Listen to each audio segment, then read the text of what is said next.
Oops, he's still connecting. Hello. All righty then. So I see we got California in the house. It's still saying it's connecting. Everybody, don't forget to put your city and state in the chat. It's all about stock options this evening, how to invest in options. And y'all know I like a little bit of audience participation as well while Dave is coming on. So put a 1 in the chat if you already invest in options. Put a 2 in the chat if you want to start investing in options over the next, let's say 6 months. Put a 3 in the chat if you're a lurker. You know, y'all know I love my lurkers. So a 1 in the chat if you're already investing, a 2 in the chat if you want to start in the next 6 months, a 3 in the chat if you are a lurker. And I'm seeing both coming through. Oh, I see someone who's already investing as well. So we got California, we got Illinois in the house, we have our lurkers. I'm definitely a lurker with regards to this. I've got so much happening right now. The next thing I'm tackling is tax liens with regards to my portfolio. But y'all know I love to hear a little bit of everything. So good evening from the Bronx. Hope you are well tonight. And for all of our members who are out here tonight at 8 p.m., is vegan soul food. That's the Bet on Black pitch. So Tawana said it yesterday, so I'll repeat it, vegan soul food. So look, I just want her to send me a plate because it is a female entrepreneur, but she's going to be on at 8 o'clock tonight. Hello, Atlanta. Good to see you this evening. Dave is still trying to connect this audio, so we're going to give him an opportunity to do that. And let's see here. We have a lot going on the back end as well of the 10K project. Unfortunately, our Friday person had to cancel today. He is part of a duo, and the second person is not going to be able to come. So y'all know I'm going to whip up a topic for us for Freedom Friday, which is our entrepreneur session. And then next Monday is a good one. So we have a woman coming on who is in fashion, and she's going to talk about what happens if Black people own the fashion supply chain. So that should be a lot of fun for us to have that conversation with her and talk about that. So yes. And also let me know, since Dave is still trying to connect, are there other topics that you all would want to hear about? We're kind of full with our speakers through the middle part of September, but you know, I'm considering doing more lives just on social media, just general topics and things like that. So if there are things you all want to learn about or hear about, then definitely let me know that.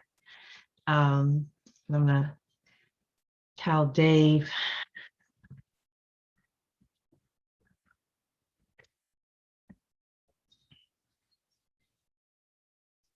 And hopefully he'll see that. So are there specific topics that you really like? Did you all, or do you all want to know more about tax liens? You want to know more about buying land? I was speaking with one of our 10K members earlier today about buying land and some of the things that he's doing. He's also doing some things where he's setting up some industry discussions as well. Oh, we got you.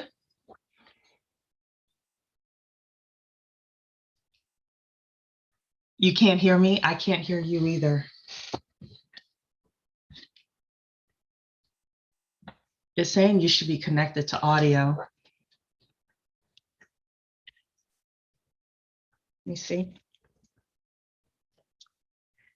Okay, he must be trying to still get back in. Jackie's asking about mindfulness and holistic living. Okay, we can definitely look for somebody like that.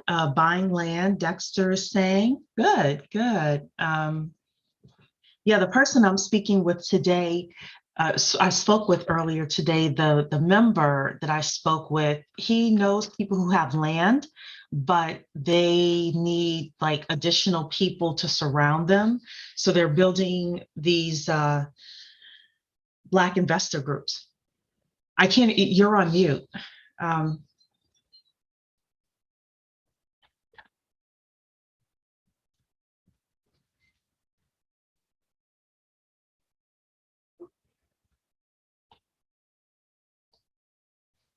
yeah, I'm trying to tell him let me see if I can get him to unmute everybody. Can you Sorry hear me? about the technical difficulty. I think he got you. Okay, that's cool. Yes. Can you hear me? Okay. Yeah, I can hear you. Sorry about that.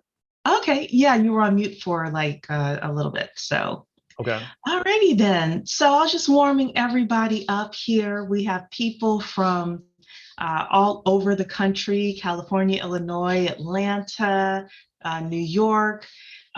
We have one person here who is already an investor in options. We have a Okay. couple of people here who want to get in the next 6 months.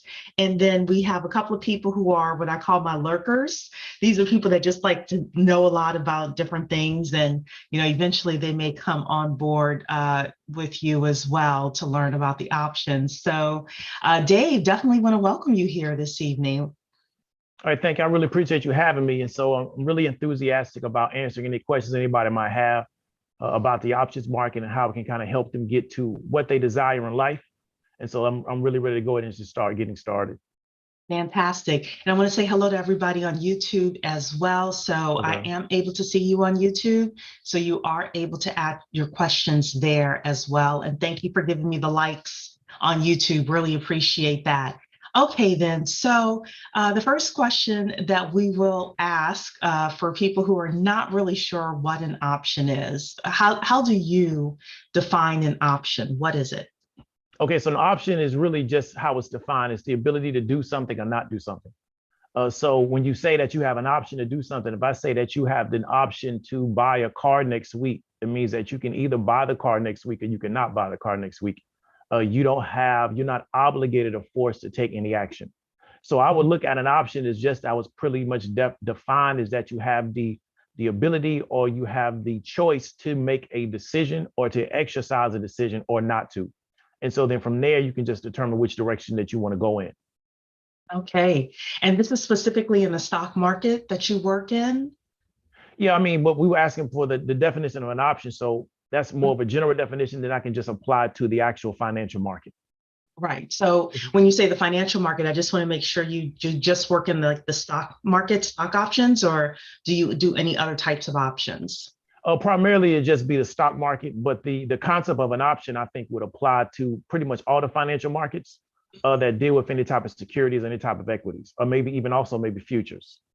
Right, right. And then I know outside of the stock option, I've done real estate options as well. Man. So yeah, so I know that there are ways to do that too. But then let's come back to the financial market. So how'd you get into this? So what I did was originally I took a course on like how to invest and the kind of like the fundamentals of investing from a long-term standpoint. And then the person that taught me that course also had an options course. And it really wasn't an options course. It was more of like they were kind of like selling what I would call alerts, where they would like every day send you alerts on the options market. Mm-hmm. And then from that particular course, me buying that course, I started to just reverse engineer what they were doing. Mm-hmm. And then over time, I kind of figure out how to compose my own options plays based on my own analysis of the market. And then kind of determining what direction I thought the share price would move based on a lot of fundamental analysis. At the time, I didn't really understand technical. Mm-hmm. And then so then I primarily learned options by just reverse engineering what somebody else was selling to me and then kind of understanding their analysis. And then from there, starting to develop my own analysis. Okay. And how long have you been doing this? Probably I say going on now, probably around 4 years. 4 years. Okay, Yes, so it ma'am. didn't take you that long to get to expert status, huh? I mean, so I would say the length would be relative, kind of based on the actual person and the amount of time they put into it. So I put a lot of time into it because I spent a lot of time like really observing and studying the market. Mhm. So I would say to me, the time was comparable to the amount of time that I put into it. Well, Mhm. somebody else, it could take them less, it could take them longer. I know a woman that's doing really well. She's probably been doing it about a year. Okay. Yes, All ma'am. right. So how much time then, somebody wants to get started or get into it? Like how much time do people spend learning how to invest like this? Okay, so I would see it as a vocation.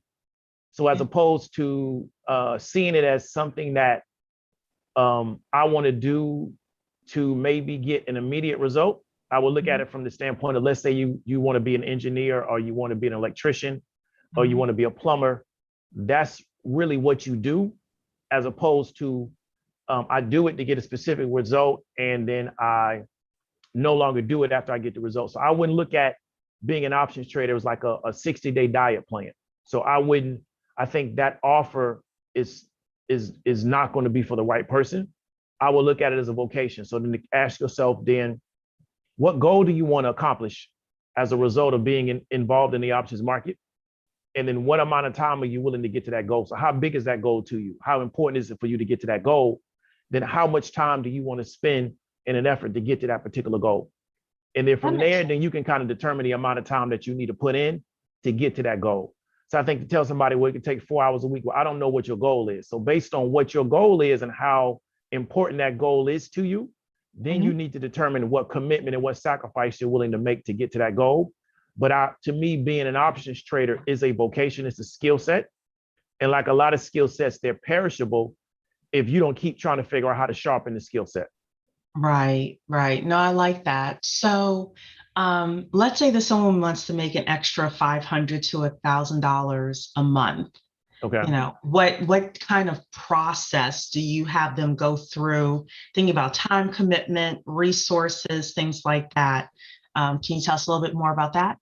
So the process I would normally have them go through is we just kind of primarily teach them the fundamentals of the options market. And we kind of teach them how to operate in the financial markets. And if they're a person that's never operated in that particular space, they got to kind of learn really the psychological standpoint. And they also got to learn risk management, which is going to be the most important thing.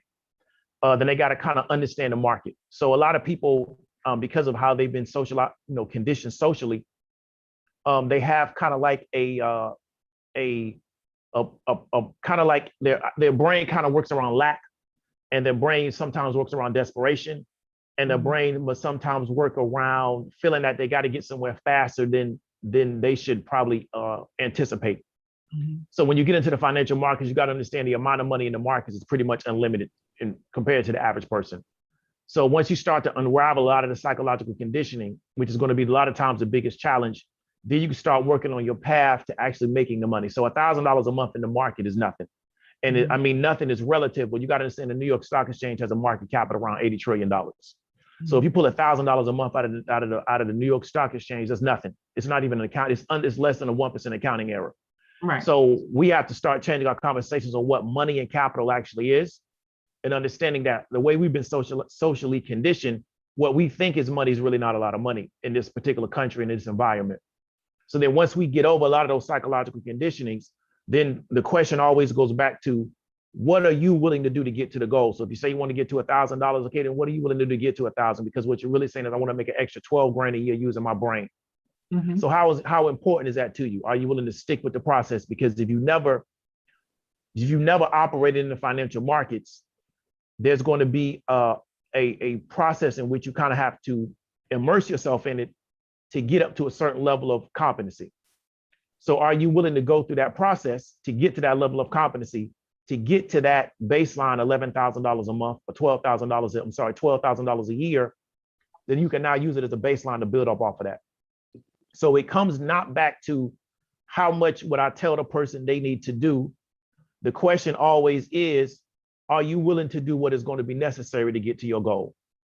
So one of the things that you got to understand about being a trader and being in these financial markets is, if you're not 1,000% responsible for your behavior, Mhm. then you're not built for this. So like we said before, this is a psychological game. It's really not a game of information education. It's really, are you psychologically conditioned to operate in this space where you're going to be 1000% responsible for your actions in this particular space? And that's where you're going to see a lot of the psychological dilemmas, as opposed to, I need to learn 1, 2, 3 so I can execute 1, 2, 3. That's not going to be a problem if you're a functioning adult. Trading is not that difficult. The math is not difficult. The biggest challenge for most people is psychological.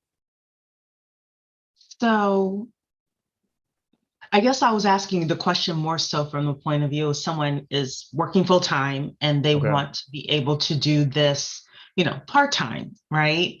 Yes, ma'am. And work their way up, just like we do with real estate and other types of investments. Is that possible? Is it possible to do? And I know it's a bit of a trick question because of the name of your course, but want to make sure that people. Yeah. It is possible, but then the question we want to ask ourselves is that, what are we willing to sacrifice to get what we want? So let's say you work full time. So I have a woman that was working for me. I'm sorry, she was working with me. She was working full time in healthcare, right? She, after working with me a year, she was able to retire from healthcare. And one of the reasons she wanted to retire is because of the issues we were having with COVID. So now she doesn't work anymore. She just trades full time and she takes care of her family because she's a mother, she's a wife, she has a lot of things going on. But during that year she was working with me, she made the sacrifices in her life to put herself in position. So let's say hypothetically you work 8 hours, right? This is a woman who was married with 4 children. So she had a lot on her plate. She was able to be successful. The question we're going to ask ourselves is that, am I willing to do what it takes to be successful in this particular area? So a lot of times what we've been programmed is that we put our response, I'm not talking about you personally, but what I'm saying is that we will take our responsibility and put it on somebody else as being responsible. So if that means that if I want this goal, my television entertainment, my sports entertainment, my social entertainment has to get cut out for the next 365 days. So I work, deal with my family, and I study the markets. That's going to allow me to get to that goal. I'm going to do that for 365 days to get to my goal. Then I'm going to assess that and try to figure out how close am I to my goal? How far away am I from my goal? If the goal is that important, then that's just what you do. If the goal is not that important, then along the way, you get distracted by something else that becomes more important than the goal. And then that now becomes a thing that you do. So this particular course is really about getting you to understand is that the way that you're going to be able to improve yourself and get to where you want is to really take 100% or 1000% responsibility for accomplishing your goals. Because I need to explain something to you. The market is psychological warfare. So if you're not fit psychologically, it's just going to cut you apart, because what it does is it attacks your psychology. So the most important thing is that you have the psychological fitness to operate in the market. And one of the ways in which you're going to develop that is to build yourself up psychologically on the way to getting the goal. Because if you want to pull $25,000 a month out of the market, you're not going to just show up and be able to do it. You have to understand the development that you're going to have to do on yourself to put yourself in a position to do it, which is why most jobs don't pay you $25,000 a month, because you don't have to develop yourself in that area to make that kind of money. Yeah. So a lot of us also have something we call family banks, which I'm sure you're familiar with that. And Yes, ma'am. One of the things that we talk about is getting our kids involved with investing as well. Yes, ma'am. Being able to, for example, the family bank has some money, being able to say to a 12-year-old, I want you to take this course. I want you to be able to, research certain opportunities, bring it back, present it to the family members that vote then on whether or not to pursue it or not. And we've had other people come in and talk about that as well. Talk to me a little bit about your thoughts with regards to that, with regards to families getting together, using the family bank money to invest in options, and also some of our kids being able to be involved in this early on, so that, like our counterparts, by the time their kids get to college, they've already had 3 internships and, all of these things. And we're oftentimes a little bit farther behind with that. So I'd love for you just to chat a little bit about that as well. Yeah, and I think that's one of the benefits of bringing people into this particular space is they have the ability to introduce it to their children. So I didn't find out about the options market until 5, 6 years ago or less, right? So if you can become successful in this particular space, you now can introduce that to your children and get your children to understand that there is a world out there in which I can make money with my brain and I don't have to labor for somebody else to make money. There's a financial world out there that has almost an unlimited amount of capital to where I don't have to deal with income insecurity, because I know that because I understand the financial markets, I can go into the financial markets and extract money out of the financial markets using my brain. And I don't have to worry about, well, maybe I will lose my job because of the change in the economy. So we saw COVID, one of the first things that the Federal Reserve did along with the United States government is they saved the US stock market. That was the most important thing to do. Then they worried about the rest of the main economy. So you understand that this market that we're operating in is extremely important to the power structure, because the first thing they did in COVID is they tried to figure out a way to make people confident about the financial markets. Then they moved on to the greater economy. So you got to understand is that once you learn how to operate in this particular space and you have the skill sets and you take it very seriously, you're operating in a space in which the amount of income that you make is unlimited, and you can't age out, or you don't get, I forgot what you call it, where your skills become obsolete. These things don't happen in the financial markets. Once you learn the options market and you understand the concept of a market and how markets actually operate, you now can move into the bond market, you can move to the futures market, you can move into the real estate market, because you understand the principles of a market. So one of the things that I'm really enthusiastic about is that I can teach this to parents. And then, like I said, with the woman I was dealing with, she now can teach this to her children. And then now her younger children are starting to understand that I can get money out of the market. And I don't have to worry about whether or not I'm going to have a job, whether or not COVID is going to make my job dangerous to where now that's going to be impacting my family. And this space historically was for an elite group of people. Now, because of technology, because of a lot more access, we're able to bring in people that historically were not considered elite into the financial markets, and letting them to try to determine whether or not they have what it takes to operate in this particular space. Great. So you do quite a few things with Erica Williams, which we both know. We brought her to the channel as well. You talk about different stocks, different industries, things like that. I love it if you would teach us something, because you happen to be just a really great teacher. And I will encourage everybody. I don't know, I can't remember what the YouTube channel is. I think it's just Stock Profits or something like that. I'll go and try to find it and put it in here. But you do every Saturday, you do a collaboration with Erica, and you all talk about different stocks and what's happening in the market and things like that. But I would love it if you just kind of taught a little bit as well with regards to the market and how you approach it, and maybe even some of the industries and things that are happening within the market. Yeah, so I mean, primarily what I was looking at this week is that we're dealing with a lot of volatility in the market that's seasonal. So we have a lot of seasonality in regards to volatility in the month of May from the S&P 500, also the QQQ. So what I'm normally just looking at right now is trying to determine whether or not the market is going to remain on that path of seasonality, and then what may the market look like next month in regards to seasonality. And when I say seasonality, what I mean is that we can take 5-year, 10-year, 20-year charts and plot out market activity and determine historically where do we believe the market may be possibly going based on historical. Now, the history can't always forecast what the future is going to do, but we know that the market historically operates a certain way based on seasonality. And the reason why we have such a strong belief in seasonality is because human beings operate on a behavior pattern. That behavior pattern therefore impacts consumer behavior. Then that consumer behavior therefore impacts the revenue that particular companies bring in. And then that can also affect, the market's belief in the value of that particular company at that time.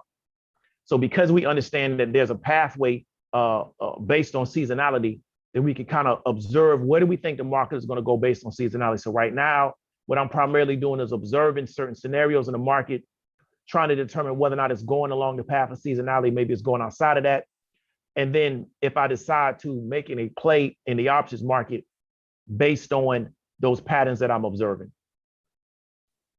Great. So when you say seasonality, obviously you mean, sometimes the stock is up and sometimes it's down based on the revenues and the earnings that we're seeing? Yes, ma'am, but it's more based on the season. So to give you an example, let's say hypothetically we're dealing with a fitness brand. Most fitness brands drive more revenue a certain time of the year. Right. But you got to understand is that they drive in more revenue a certain time of the year based on human behavior. So most humans, when we talk about Americans, for example, the average American that is going to be a good candidate for a fitness offer is normally looking to change their life late in the year, early in the year. Most people, after we get past March, April, they fall back into the normal pattern. So we were talking about before, the way to be successful is to determine that you're going to change the pattern. But the average person in society, late in the year, first of the year, okay, I'm gonna change my life, yada, yada, yada, got the New Year's resolution. By the time we get to around March, April, May, they right back into their normal pattern. So when you're looking at a fitness brand, what we understand is that they drive more revenue late in the year, early in the year. So because we understand they drive more revenue late in the year, early in the year, if we're observing a fitness brand, then we understand that there can affect when they report earnings, the amount of money that was brought in over the last quarter will be affected by what the seasonality of the human behavior, which affects the consumer spending. So there's a pathway back, but it goes back to the humans. But we understand that humans operate on seasonality. That is part of their DNA, based on the fact that, you know, some of us, not all of us, lived in parts of the world to where during certain times of the year, we had to engage in different activities, right, to prepare for the future. So our behavior is seasonal. So that seasonal pattern in human behavior is hardwired into our DNA. So then when we go into the consumer markets, we just do the same thing over and over again. So we can push that back to the human behavior and then also determine that, well, based on that human behavior, we're dealing with a company that does primarily B2C business. They're going to report earnings differently based on that human behavior. So fitness is a really, I would call kind of like an overt example of that. But you see that pretty much in all businesses where seasonality, which is really a byproduct of human behavior, is going to normally always affect their revenue statement. Right. Yes, ma'am. So then what you do is you take the seasonality, you take that into, you know, as a factor, I should say. So that's one of the factors that goes into whether or not you purchase an option. Yeah, definitely. Because, yes, ma'am, because if let's say hypothetically we go back to a fitness brand, if I know that, let's say hypothetically, there is what I would call like maybe like a binary event. So let's say that there is a binary event, which I mean like a single event, right? And it comes out about a fitness brand and it can cause that stock price to go under, right? So let's say the market reacts negatively. So let's say Peloton, it came out that maybe their treadmills are not safe. They say we got to recall the treadmill. So that caused a sell-off for their stock. But let's say I know that Peloton normally reports really well in the fourth quarter as a result of third quarter earnings, and they normally report really well in the first quarter as a result of fourth quarter earnings, right? So let's say that particular report comes out in, let's say late summer, early fall, and it causes the stock price to fall. Well, I know that Peloton, because of seasonality, should primarily recover because I know that they're normally going to do the majority of their revenue over the course of the year later on in the year.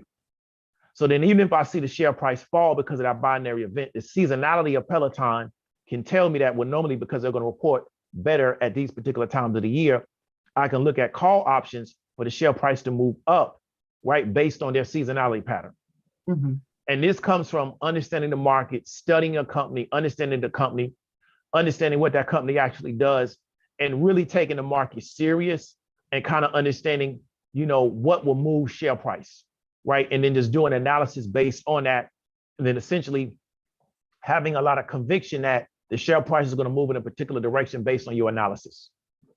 So are people suggested, is it a suggestion of yours that people look at companies that they understand, or, you know, have you been able to also coach people with regards to new industries that they're looking at?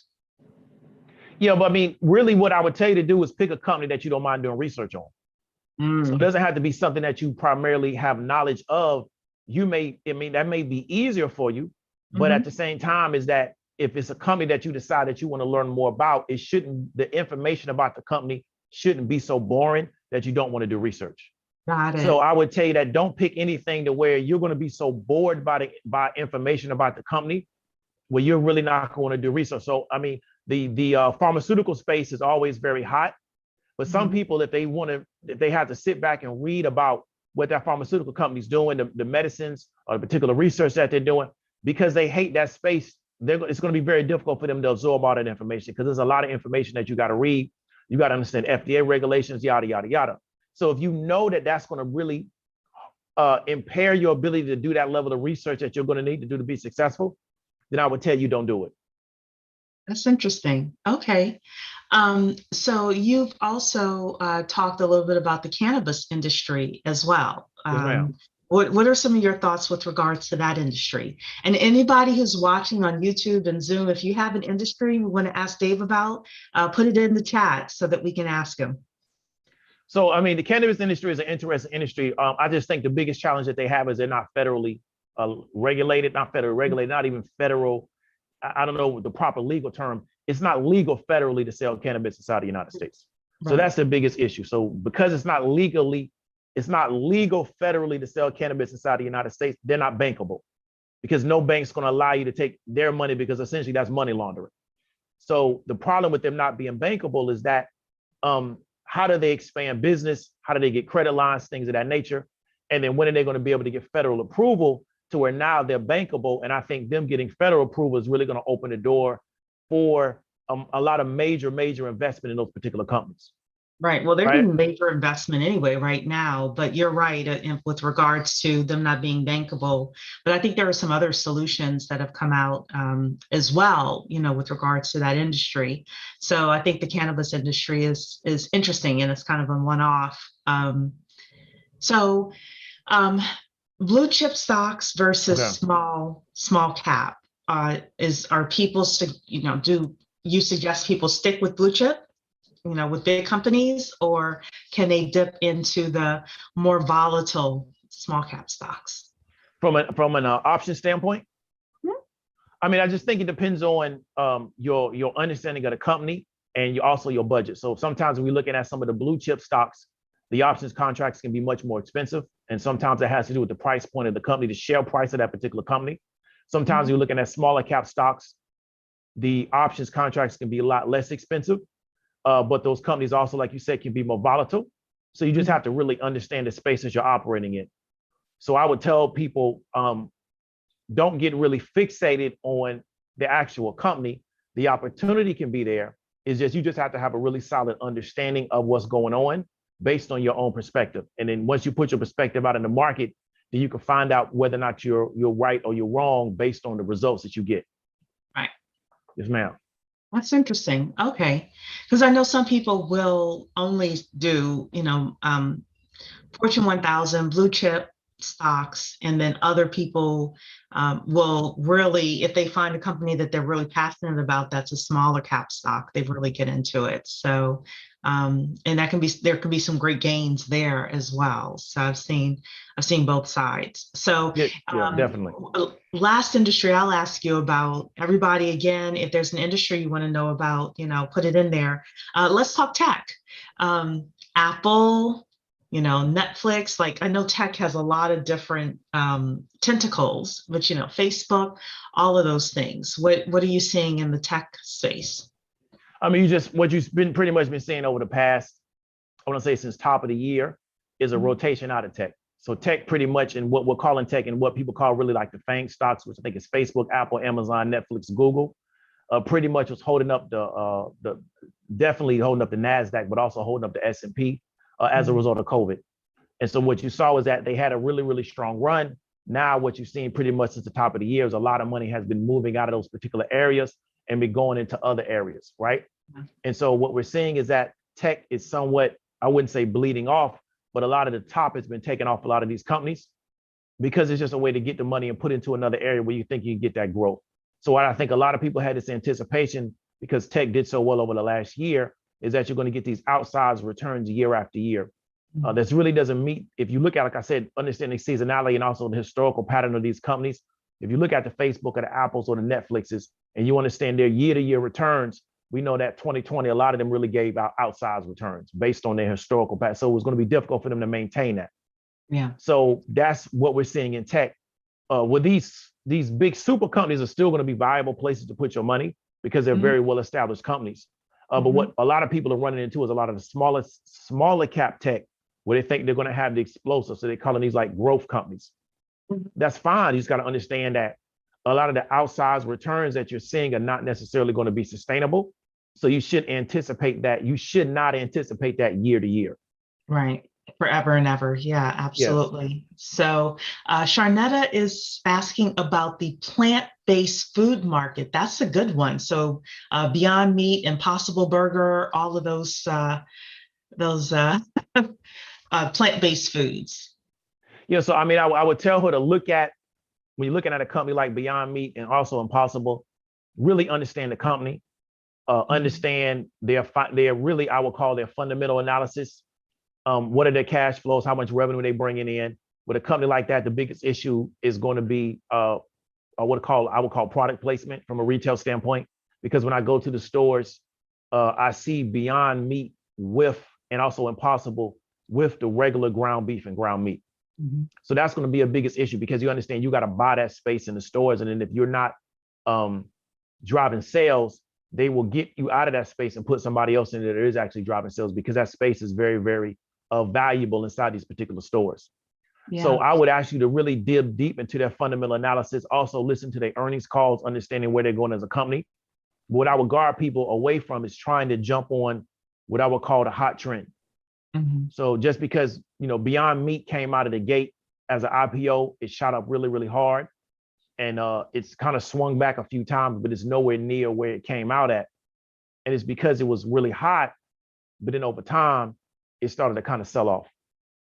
And so I would tell people to kind of guard against the new hot thing in lieu or in an absence of actually understanding the research and understanding the space.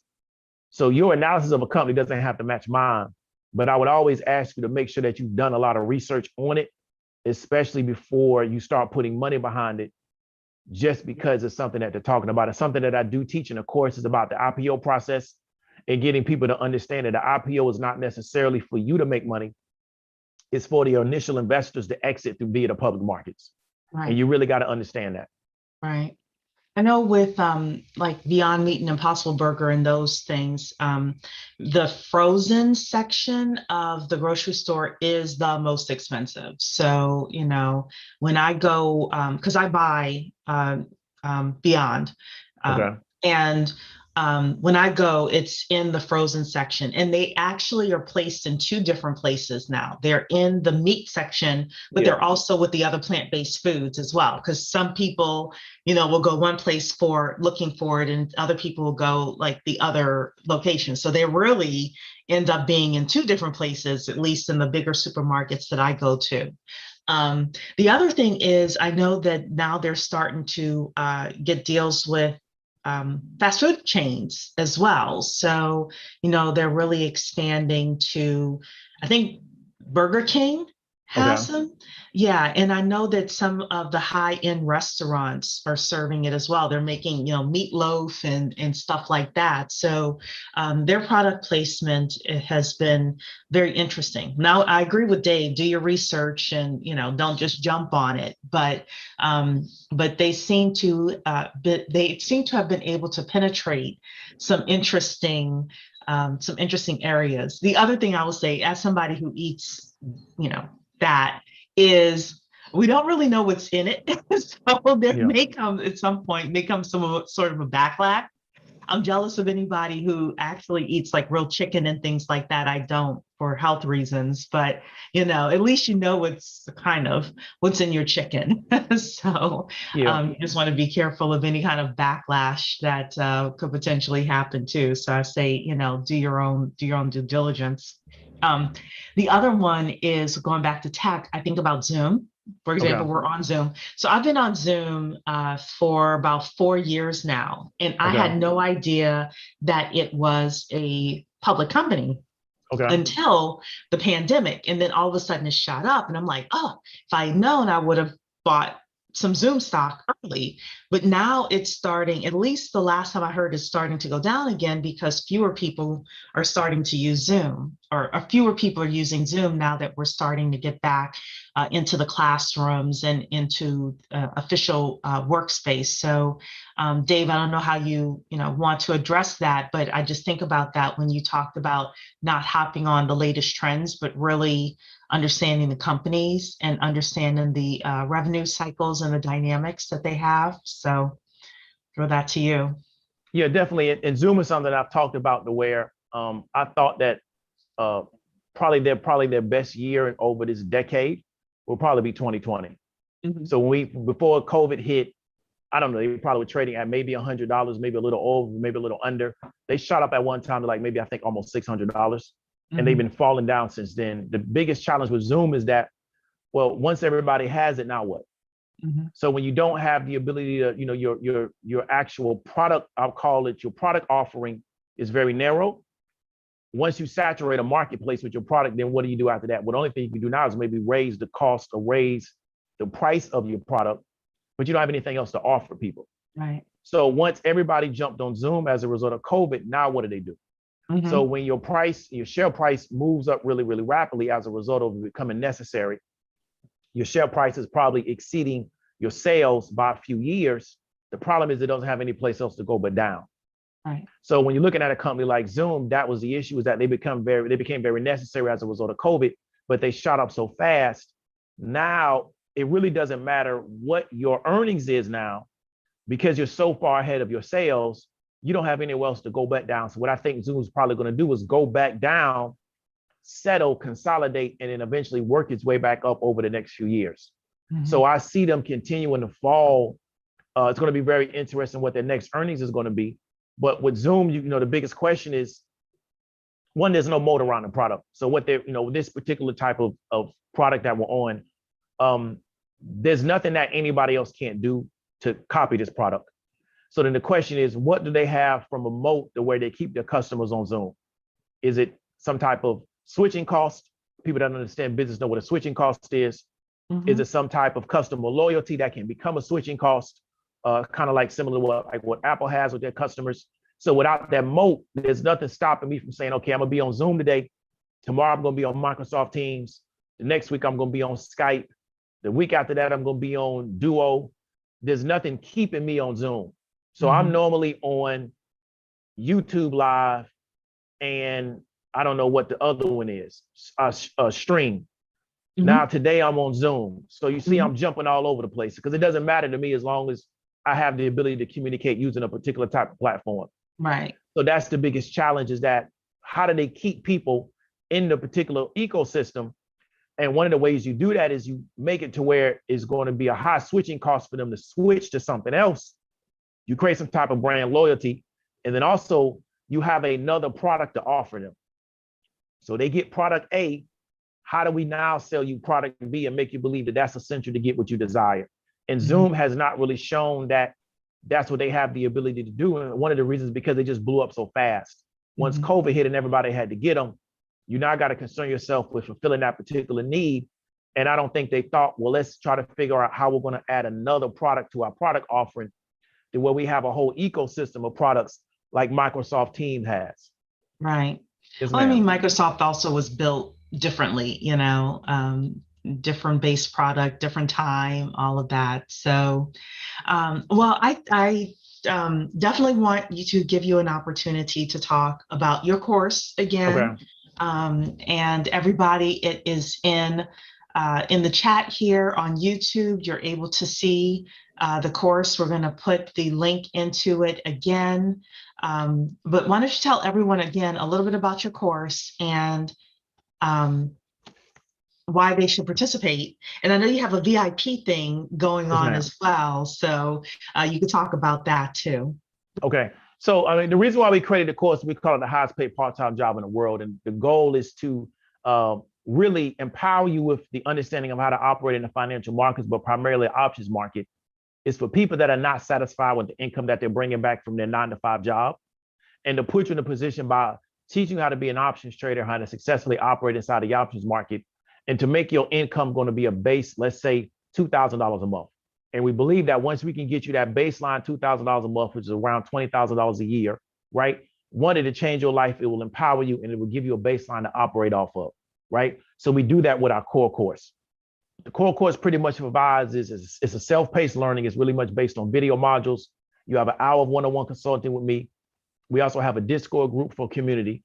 And then what we're going to do is that we're going to bring you into this particular course, and we're going to continue to work with you to put you in that position. So as long as you don't drop the ball on the course, I'm not going to drop the ball on working with you. The biggest challenge most people have is they get into the course and they get distracted by something else. And I'm not mad at them. I understand that we live in an economy that's pretty much based on being able to successfully distract you. But for the people that are really, really committed with wanting to get that goal, so you're thinking, hey, I want to get rid of income instability. I want the ability to be able to earn income when I want to, how I want to, utilizing the financial markets as the tool. If you stay committed to the process, I can help you get there. If you want to make extra money and you stay committed to the process, I can help you get there. So that's the core course. The VIP course is essentially the core course along with psychological counseling. So what I have is I have a mindset counselor, because we talked about before, the biggest challenge most people have as traders is psychological issues, because every psychological challenge that you have that you may not even be aware of, you bring into the market. And in the market, what it does is that it kind of identifies, it polarizes those psychological issues, and it uses them against you. So most people's biggest challenge as a trader is not, I don't know how to trade from a technical standpoint, is that I keep getting defeated by psychological issues. So one thing I'm constantly working on is my psychology. Most trades that I've not been successful on is as a result of a psychological challenge that I've had as a trader. Then we also add in 4 hours of one-on-one consulting with me, also add in how to create a trading plan. And then you also get the core course. And then we're going to also bring in, I know a lot of really, really expert traders that look like us that can help you become successful. They have their own area of specialty. And we're also adding that into the VIP course. So what that's for is a person that wants to get past that $2,000 mark, maybe hit the $5,000, maybe even hit more. And they want to take becoming a trader very serious, and they're very committed to the goal, because my goal is to produce traders that can operate independently of me. They don't have to keep coming back to me to act. They can operate independently of me, and then we can sit, and similar to what we're doing on this particular platform, we can sit and from a horizontal level chop game about the markets. And it's not me talking down to them, it's we talking on a horizontal level, and it's because they really, really do understand the markets. It's not about them agreeing with my point of view. It's about us having a really robust conversation about what's going on in the markets that's going to allow us to become smarter. So we go out into the marketplace, we can become more successful.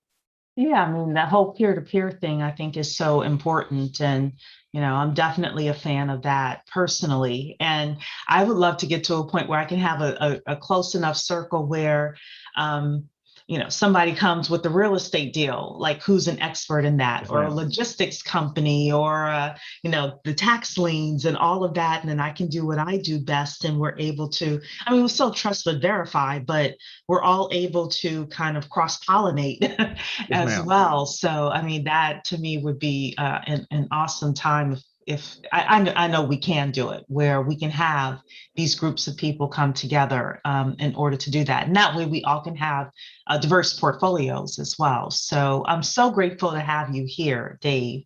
And everybody, again, if you want to grab the course link, you're able to do that. Also, Dave's YouTube channel, I put that in the chat for both Zoom and YouTube. Dave does this thing that I really like called the Sunday Sermon. So if you need some inspiration from an entrepreneur point of view on Sundays or any day of the week, you can go and check out Dave's channel.